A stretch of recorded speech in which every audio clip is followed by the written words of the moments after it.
Students, क्या आपको पता है कि प्रथम वर्ष समसामयिक भारतीय समाज में शिक्षा का इकाई एक 15 अंकों की है। क्या आपको पता है 15 अंक कैसे लेने हैं?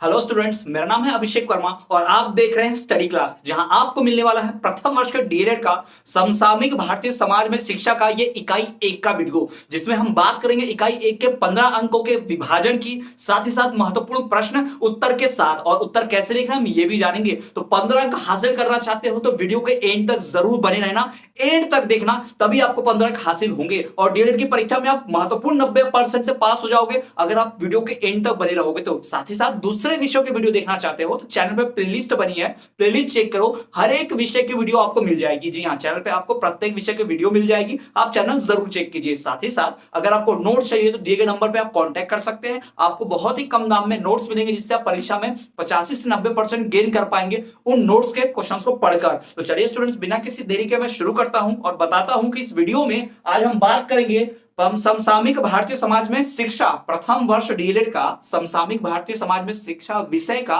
इकाई एक आज हम पढ़ने वाले हैं।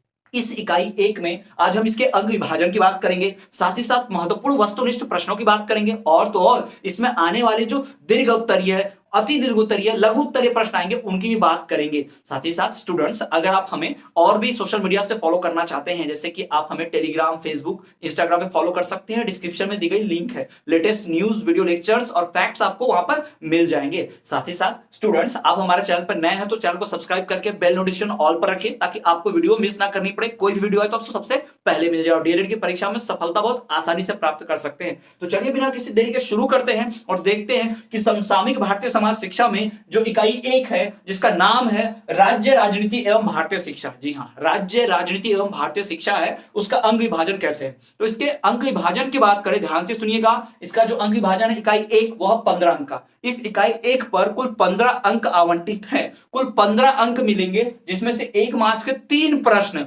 2 मार्क्स का 1 प्रश्न, 3 मार्क्स के 2 प्रश्न और 4 मार्क्स का 1 प्रश्न आने वाला है। तो इस प्रकार से कुल 15 अंक आवंटित है। तो ये एक वीडियो देखकर आप 15 अंक हासिल कर पाओगे। जी हां, पास होने के लिए आपकी 2 इकाई काफी होती है, 30 नंबर, लेकिन हम पास होने के लिए नहीं पढ़ रहे हैं। इस चैनल पे आप 80% 90% बनाने के लिए पढ़ रहे हैं डीएलएड को। तो चलिए स्टूडेंट्स, बिना किसी देरी के शुरू करते हैं और देखते हैं समसामयिक भारतीय समाज में कौन से ऐसे इंपॉर्टेंट क्वेश्चंस हैं जो आपको परीक्षा में आने वाले हैं। तो शुरू करते हैं। सबसे पहला, शिक्षा का संकुचित अर्थ क्या है? शिक्षा का संकुचित अर्थ यानी संकुचित यानी छोटा अर्थ, जिसे आप कहेंगे एकदम रियल मीनिंग तो नहीं, थोड़ा सा हाँ हिंट वाला। तो शिक्षा का संकुचित अर्थ है विद्यालय शिक्षा, मतलब शिक्षा लेना। इस बात को ध्यान में रखते हुए सबके मन में आता है स्कूल, यानी स्कूल जाना। तो सिर्फ स्कूल जाने से शिक्षा नहीं मिलती, आधा अधूरा सच है, इसलिए उसको बोला गया संकुचित अर्थ बोला गया है। तो शिक्षा का संकुचित अर्थ है विद्यालय शिक्षा। नंबर 2, शिक्षा द्विमुखी प्रक्रिया है। द्विमुखी यानी दो तरफा। शिक्षा जो है दो तरफा प्रक्रिया, किसके बीच? सिखाने वाले के बीच और सीखने वाले के बीच। आप सीखने वाले, मैं सिखाने वाला, ठीक। तो ये हो गया शिक्षक और विद्यार्थी के बीच। जी हाँ, तो ध्यान रखिएगा, शिक्षा द्विमुखी प्रक्रिया है शिक्षक और विद्यार्थी के बीच में। तीसरा, शिक्षा और समाज का क्या संबंध? भाई शिक्षा और समाज का क्या संबंध? बहुत ही गहरा, बहुत ही घनिष्ठ संबंध है। शिक्षा और समाज का घनिष्ठ संबंध है। अगला, सामाजिक परिवर्तन सामाजिक विकास है। यह परिभाषा किसने दी भाई? किस भाषा विज्ञानी ने दी है? तो ये स्पेंसर ने दी है, हर्बर्ट स्पेंसर ने।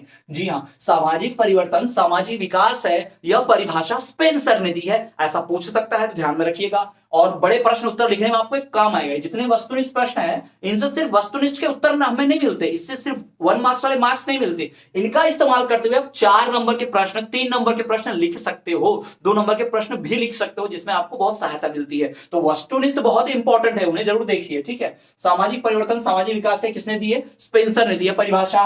विकासशील देशों के पिछड़ेपन का कारण क्या? भाई विकासशील देश जो पिछड़े हुए हैं उनका कारण क्या है? तो उनमें होता है शिक्षा का कमी, शिक्षा का अभाव। जी हाँ, जो विकासशील देश है उनके पिछड़ेपन का कारण है शिक्षा की कमी होना, शिक्षा का अभाव होना। अगला, शिक्षा के आदान प्रदान की प्रक्रिया है समाज में। भाई शिक्षा का आदान प्रदान कहां होता है? आप कहां बैठे हो? समाज में। मैं कहां बैठा हूं? समाज में। तो हम लोग भाई समाज में, मैं बैठा नहीं, मैं खड़ा हूं, लेकिन हम समाज में ही तो है ना। तो हम जो शिक्षा लेते हैं, स्कूल कॉलेज जो भी जहां भी पढ़ रहे हैं, समाज में रहकर ही पढ़ते हैं। तो शिक्षा का आदान प्रदान समाज में होता है। पृथ्वी के बाहर थोड़ी जा रहा हूं मैं, अर्थ के बाहर जाकर शिक्षा देने। आप भी तो वहां पढ़ने नहीं जा रहे ना, जाके चंद्रमा में बैठ के पढ़ रहे नहीं भाई, हम समाज में रहते हुए ही शिक्षा ग्रहण करते हैं। तो शिक्षा का आदान प्रदान कौन सी प्रक्रिया है? सामाजिक प्रक्रिया है, समाज में मिलती है।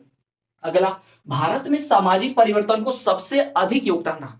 भारत में जो समाज में बड़े परिवर्तन होते रहते हैं, भारत में जो सामाजिक परिवर्तन हुआ है उसमें सबसे अधिक योगदान किस बात का रहा है? तो उसमें सबसे अधिक योगदान रहा भाई पश्चिमी शिक्षा का, पाश्चात्य शिक्षा का, वेस्टर्न एजुकेशन, यानी कि अमेरिका यूरोप के जो लोग हैं ना, उन्होंने जो एजुकेशन दिया, अंग्रेजों ने हमें जो अंग्रेजी सिखाई, उसके वजह से तो इतना सारा परिवर्तन हुआ है हमारे समाज में। वरना हमारा समाज हमारे ट्रेडिशनल, हमारे भारतीय मूल्यों पर चलता था, और आज देख लीजिए समाज पश्चिमी सभ्यता की ओर भागे जा रहा है, छोटे छोटे फटे हुए कपड़े पहने जा रहे हैं लोग। तो ये हमारा समाज जो है ना पूरी तरह से क्या हो रहा है, बदलते जा रहा है, परिवर्तन की तरफ हो जा रहा है। खैर, कपड़े पहनना तो अपनी चॉइस होती है, लेकिन फिर भी जो परिवर्तन दिख रहा है उस परिवर्तन को मेंशन करना, बताना जरूरी है, तो मैंने बताया। ठीक, तो भारत में सामाजिक परिवर्तन में सबसे अधिक योगदान रहा है किसका? पाश्चात्य शिक्षा का। अगला, शिक्षा की प्रथम पाठशाला क्या है? परिवार है भाई। शिक्षा की प्रथम पाठशाला परिवार है। बच्चा जो होता है छोटा, मम्मा पापा, पानी, घूमना, ये बातें कैसे सीखता है?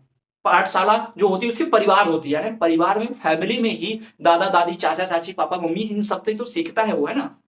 तो शिक्षा की प्रथम पाठशाला परिवार है भाई। परिवार वाले तो सिखाते बेटा ए फॉर एप्पल बोलो, एप्पल, है ना। कहां सीखता है भाई? वो तो घर में ही सीखता है ना, परिवार में। तो शिक्षा की प्रथम पाठशाला क्या है? परिवार है। अगला, शिक्षा का औपचारिक साधन क्या है? शिक्षा का औपचारिक, ऑफिशियल मेथड क्या है? ऑफिशियल तरीका किससे है? तो विद्यालय भाई। शिक्षा हासिल करने का सबसे कॉमन, सबसे ऑफिशियल, सबसे आसान तरीका विद्यालय जाओ, स्कूल जाओ सीखने भाई।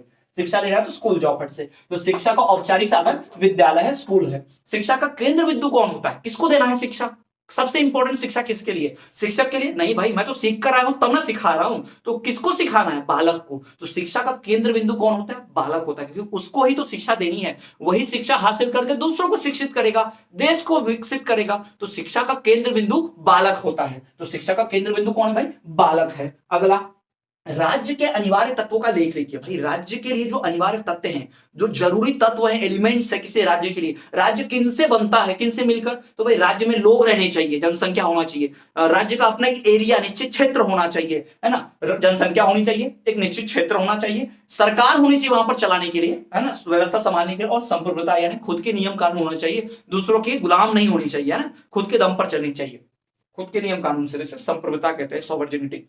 ठीक, तो जनसंख्या, एक निश्चित क्षेत्र, सरकार और संप्रभुता, ये चार तत्व हैं जिनसे किसी भी राज्य का निर्माण होता है, कोई भी राज्य चलता है, देश भी चलता है। देश में भी यही चारों चीजें होती है। राज्य और देश एक ही का ये उत्तर रख सकते हैं आप। अगला, विद्यालय से आप क्या समझते हैं? भाई विद्यालय क्या है? मुझे नहीं लगता कि आपको विद्यालय की डेफिनेशन या विद्यालय की परिभाषा बताने की जरूरत है भाई। हम सब विद्यालय से पढ़कर आए हैं, आप, मैं, हम सभी लोग, है ना। तो विद्यालय वो स्थान है जहां हम क्या ग्रहण करते हैं? शिक्षा ग्रहण करते हैं। वहां हमारा विकास हुआ। हमने विद्यालय में अपना शारीरिक, मानसिक, बौद्धिक, इन सबका विकास किया ना भाई। हमने पढ़ना लिखना सब कुछ सीखा। तो विद्यालय क्या होता है? विद्यालय वह स्थान है जहां हम शिक्षा ग्रहण करते हैं, जहां शिक्षा ग्रहण की जाती है। यहाँ बच्चों का विकास होता है, बौद्धिक विकास, मानसिक विकास, शारीरिक विकास, मनोवैज्ञानिक विकास, सामाजिक विकास, ये सब कुछ यही विद्यालय में ही होता है। अगला देखिए प्रश्न, शिक्षा की दृष्टि से राज्य के दो महत्व लिखिए। शिक्षा की दृष्टि से राज्य के दो महत्व बताइए। पहला तो भाई राज्य को सुचारू रूप से चलाने के लिए शिक्षा की जरूरत है। अनपढ़ नेताओं को थोड़ी ना राज्य चलाने दे दिया जाएगा हाथ में। इससे तो कहते हैं अनपढ़ नेताओं को वोट मत दो, पढ़े लिखे लोगों को वोट दो। तो सुचारू शासन, राज्य की व्यवस्था को चलाए रखने के लिए ढंग से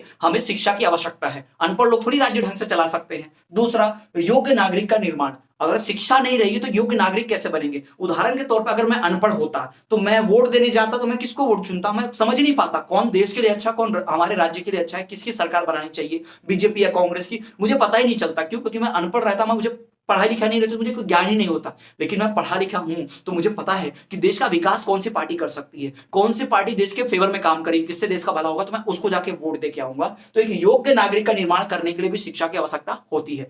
देश का शासन सुचारू रूप से चलाना है उसके लिए तो आवश्यकता है ही, साथ ही साथ योग्य नागरिक का भी निर्माण करना है, इसलिए शिक्षा की आवश्यकता है। अगला प्रश्न, निजी शिक्षण संस्थाओं के प्रकार बताइए भाई। निजी शिक्षण संस्थान, निजी शिक्षण संस्थान दो प्रकार के होते हैं। पहला तो वो जो सरकार से थोड़ा सा वित्त पोषण, यानी सरकार से कुछ पैसे लेता हो, यानी आधे पैसे या कुछ पैसे लेता हो, सरकारी सहायता से चलता हो, सरकार के फंड से चलता हो, इसको कहते हैं सरकार से आंशिक वित्त पोषण। जी हाँ, ऐसा विद्यालय, ऐसा निजी शिक्षण संस्था जिसे सरकार से आंशिक यानी कुछ पूरा का पूरा नहीं, कुछ वित्त पोषण प्राप्त होता है, पैसे की मदद मिलती है। जबकि कुछ ऐसे निजी शिक्षण संस्थान होते हैं जो पूरी तरह से अपने दम पर चलते हैं, अपने पैसों से चलते हैं, सरकार से कोई सहायता नहीं मिलती। Private school, private coaching classes, ये स्वयं वित्त पोषित होते हैं, इनको सरकार से कोई सहायता नहीं मिलती है। तो ये दो निजी शिक्षण संस्थाओं के बारे में, निजी शिक्षण संस्थाओं के बारे में। और बाकी प्रश्न उत्तर और देखेंगे इंपॉर्टेंट। तो अभी तक आपके लिए इतना हो गया। तो मैं थोड़ा सा साइड होता हूं, आप स्क्रीनशॉट ले सकते हैं चाहे तो, या रोक कर वीडियो को सारे प्रश्न उत्तर लिख भी सकते हैं। साथ ही साथ स्टूडेंट्स,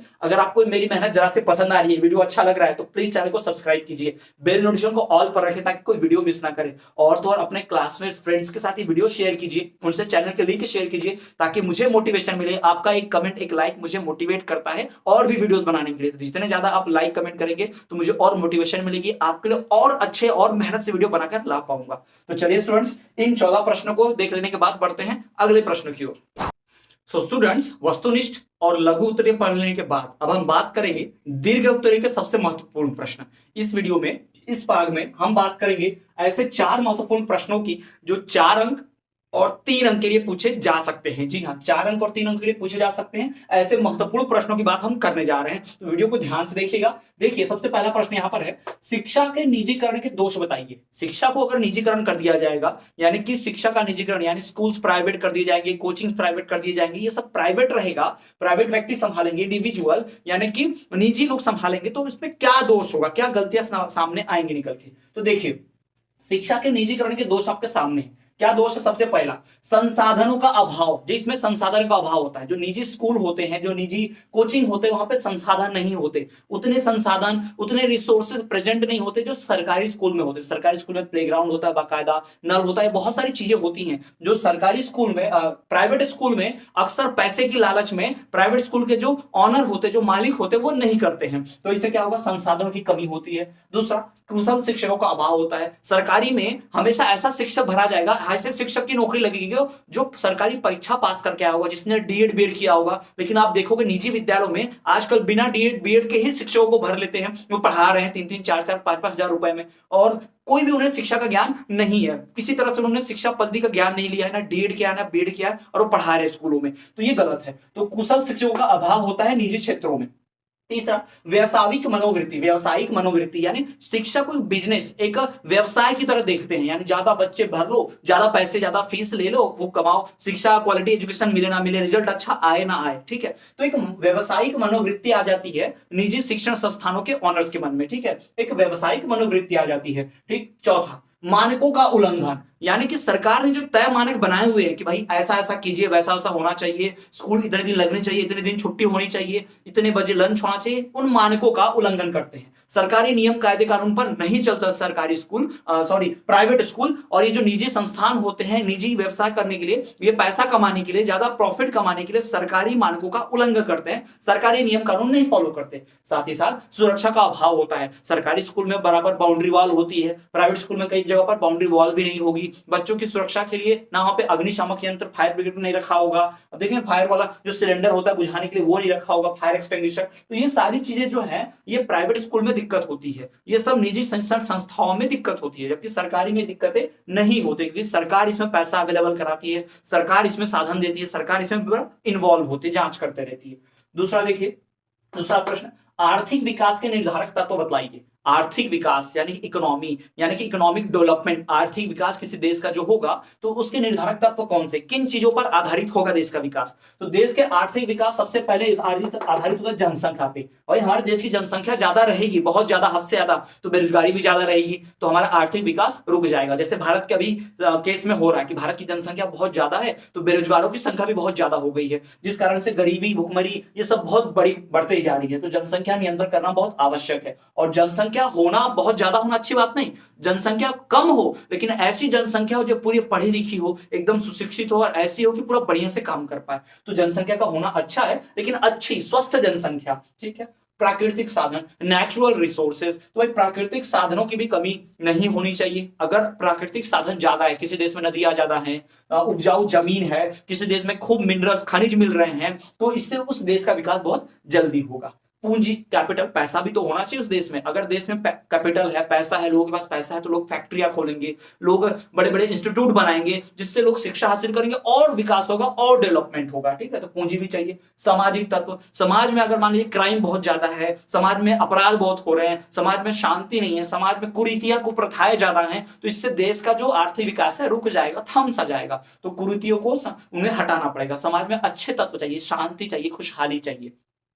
वैज्ञानिक तथा प्राविधिक प्रगति, जी हाँ, प्राविधिक प्रगति, प्रगति की बात हो रही है, डेवलपमेंट की बात हो रही है। वैज्ञानिक तथा प्राविधिक यानी कि टेक्नोलॉजिकल और साइंटिफिक, जी हाँ, टेक्नोलॉजिकल और साइंटिफिक ऐसा डेवलपमेंट भी होना चाहिए, ऐसा विकास भी होना चाहिए। देश को हमेशा ऐसा शिक्षा प्रदान करना चाहिए जो इससे छात्र साइंटिफिक चीजों में डेवलप हो। आपने सुना कि इंडिया ने इतने मिसाइल्स बनाए, ऐसा स्पेसशिप लॉन्च किया, मून पर गए, मंगल ग्रह पर गए। आपने पाकिस्तान के बारे में सुना, नहीं सुना होगा, कि पाकिस्तान अपना पैसा पढ़ाई लिखाई पर ज्यादा खर्च नहीं करता। कहां खर्च करता है? आतंकवाद फैलाने पे। आप सभी जानते हैं ना, आतंकवाद फैलाने पे, पूरी दुनिया में बम बनाने पे, और पूरी दुनिया को पूरा, अब तालिबान, अलकायदा, ऐसे कई टेररिस्ट ग्रुप है, आप सब जानते होंगे। पाकिस्तान हमेशा भारत को नीचा दिखाने के लिए, कश्मीर छीनने के लिए, इन सब के लिए ज्यादा पैसा खर्च करता है। तो आज पाकिस्तान का लेवल देख लीजिए दुनिया में कहां है। और भारत ने अपने ऊपर ध्यान दिया। भारत ने साइंटिफिक, सांस्कृतिक, हमारे जो वैज्ञानिक है और प्राविधिक है, यानी कि बच्चों को शिक्षा पे ध्यान दिया, बच्चों को वैज्ञानिक सोच डेवलप करने के लिए, विकसित करने के लिए प्रेरित किया। इससे हमारा देश डेवलप हो रहा है, हमारे साइंटिस्ट, डॉक्टर, इंजीनियर्स बनते हैं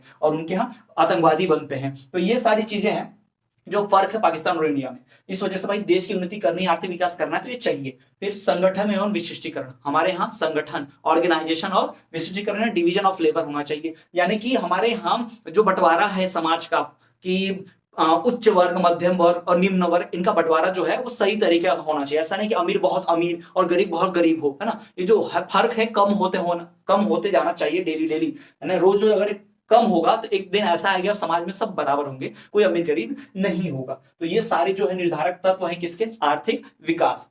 अगला प्रश्न, राष्ट्रीय विकास में शिक्षा का क्या महत्व है? भाई अगर राष्ट्र का विकास करना है, देश का विकास करना है, तो उसमें शिक्षा का क्या महत्व है? पहला, प्रबुद्ध नागरिक। भाई नागरिक उसमें बहुत जागरूक होना चाहिए, प्रबुद्ध होना चाहिए, तभी तो देश का विकास होगा। विज्ञान और तकनीकी विकास, साइंटिफिक और टेक्नोलॉजी, है ना, वैज्ञानिक एवं तकनीकी विकास होना चाहिए। साथ ही साथ कृषि का उद्योग, यानी कृषि के ऊपर डिपेंडेंट, फार्मिंग इंडस्ट्री, यानी कि एग्रीकल्चर इंडस्ट्री, कृषि वाले उद्योग होने चाहिए, ताकि किसानों का जो सामान है फटफट फैक्ट्री में बिक जाए और फैक्ट्री से सामान बने, लोगों को इस्तेमाल करने के लिए सामान मिले। और आर्थिक विकास और इकोनॉमिक डेवलपमेंट भी होना चाहिए। तो ये सारे जो तत्व हैं, ये हमारे राष्ट्रीय विकास में शिक्षा के द्वारा ही आते हैं, और राष्ट्रीय विकास उसी से होता है। शिक्षा नहीं होगा तो खेती कोई साइंटिफिक तरीके से करना नहीं सीखेगा, शिक्षा नहीं रहेगी तो विज्ञान और तकनीक नहीं रहेगी, फैक्ट्रियां नहीं बनेंगी, किसानों के लिए अच्छे अच्छे ट्रैक्टर, मशीन के टूल्स नहीं बनेंगे, तो किसान खेती कैसे अच्छी करेगा? ठीक है, तो पढ़ाई लिखाई बहुत जरूरी है हर काम के लिए। ठीक, अगला प्रश्न नंबर 18, शिक्षा के सामान्य उद्देश्य बताइए। शिक्षा के सामान्य उद्देश्य कौन कौन से बताइए? ज्ञान का उद्देश्य, शारीरिक विकास का उद्देश्य, चारित्रिक विकास। ज्ञान जो हम लेते हैं, शिक्षा जो हम लेते हैं, उस शिक्षा के कई उद्देश्य है। मतलब हमारा जो ज्ञान है वो बढ़ना चाहिए। दूसरा, हमारा सामाजिक और शारीरिक विकास भी होना चाहिए, हमारा चारित्रिक विकास भी होना चाहिए, अच्छा मनुष्य बनना चाहिए, हमारा सांस्कृतिक विकास का उद्देश्य भी होता है, आध्यात्मिक विकास भी होना चाहिए, साथ ही साथ जीविका उपार्जन, यानी कि रोजगार, हमें जिससे हम अपना जीवन चला सके, खाने पीने की व्यवस्था हमारे पढ़ाई शिक्षा से ही हो सकती है। संतुलित विकास, पूर्ण जीवन का उद्देश्य, यानी शिक्षा का जो महत्व है पूरा हमारे देश के, हमारे लिए बहुत जरूरी है। इन सब कार्यों के लिए भाई हमें शिक्षा चाहिए, अगर शिक्षा नहीं होगी तो ये सब हमें नहीं मिल पाएगा। तो स्टूडेंट्स, ये सबसे महत्वपूर्ण 4 अंक वाले प्रश्न हो गए, 3 अंक वाले प्रश्न हो गए, इसमें से ही आपको जरूर पूछा जाएगा। तो ये हो गए इस पूरे पाठ के इकाई 1 के सबसे महत्वपूर्ण प्रश्न। आपको अगले वीडियो में हम आपको मिलेंगे जिसमें इकाई 2 के महत्वपूर्ण प्रश्न बताएंगे। साथ ही साथ स्टूडेंट्स, अगर आप हमारे चैनल पर नए हैं तो वीडियो को लाइक, चैनल को सब्सक्राइब और कमेंट कर दीजिए कि वीडियो आप कहां से देख रहे हैं। साथ ही साथ अगला कौन सा विषय आपको चाहिए ये भी जरूर कमेंट कीजिए, ताकि मैं आपको वीडियो दे सकूं। और तो और स्टूडेंट्स, आप हमें अन्य सोशल मीडिया प्लेटफॉर्म्स जैसे कि इंस्टाग्राम, टेलीग्राम और फेसबुक पे फॉलो करना ना भूलें। हम हर जगह हैं।